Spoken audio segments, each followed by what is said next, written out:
স্ত্রীর নিচের ঠোঁটে যদি কোনো স্বামী বিসমিল্লাহ বলে চুমো দেয়, মিশকাতুল মাসাবির হাদিসে আছে। আচ্ছা, সে তাহলে হচ্ছে আমাদের নিচের ঠোঁটে চুমা দিতে হবে, মাসকাতুল মাসাবের হাদিসে আসছে। ঠিক আছে, তারপরে শুনি।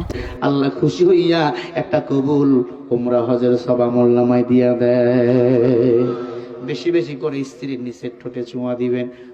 মানে নিচের ঠোঁটে চুমা দিতে হবে। তো এই মাওলানা মুফতি সাহেব, ওলামা কেরাম, মুফাসসিলে হাদিসি রব্বানি, তারপরে হচ্ছে মুফতি ফতুয়াবাজ, তিনি আমাদের বললেন যে স্ত্রীর নিচের ঠোঁটে চুমা দিতে হবে। এই নিচের ঠোঁটটা বলতে আসলে তিনি কোন নিচে বোঝাচ্ছেন আমি আসলে বুঝতে পারতেছি না। কীভাবে নিচের ঠোঁটে, এক ঠোঁটে কীভাবে চুমা দেয়? আচ্ছা, বুঝলাম যে তিনি নিচের ঠোঁটে চুমা দেবে, ঠিক আছে বুঝলাম, কিন্তু উপরের ঠোঁটটা আসলে কী দোষ করলো? আল্লাহ নিচের ঠোঁটে একটা উমরা হজের সমান সওয়াব রেখে দিল, কিন্তু উপরের ঠোঁটেতে একটা অ্যাটলিস্ট একটা হচ্ছে কি বলে জুমার নামাজের সমান সওয়াব তো রাখা উচিত ছিল। এটা রাখছেন কি না এটা আমি জানি না। হুজুর সাহেব, আপনি যদি ভিডিওটা দেখেন প্লিজ সবাই একটু শেয়ার করে দেবেন যাতে হুজুর পর্যন্ত ভিডিওটা যায়। ঠিক আছে, যে তিনি নিচের ঠোঁটে একটা হজের সওয়াব রেখেছে। বাহ, কি দেখছেন আল্লাহ কত দয়াশীল। আমরা স্ত্রীকে চুমা দেবো, এক একটা করে হজ করব।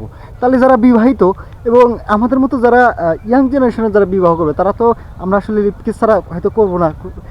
আগের দিনে মানুষ লিপকিস করছে কিন্তু জানি না, বাট হুজুর সাহেব যেভাবে বললেন, সো এভাবে যদি হয়, আসলে বাস্তবতা যদি এভাবে কাজ করে, then will be very lucky. ঠিক আছে, অ্যান্ড আমরা জান্নাত অবশ্যই পাবো, নিশ্চিত।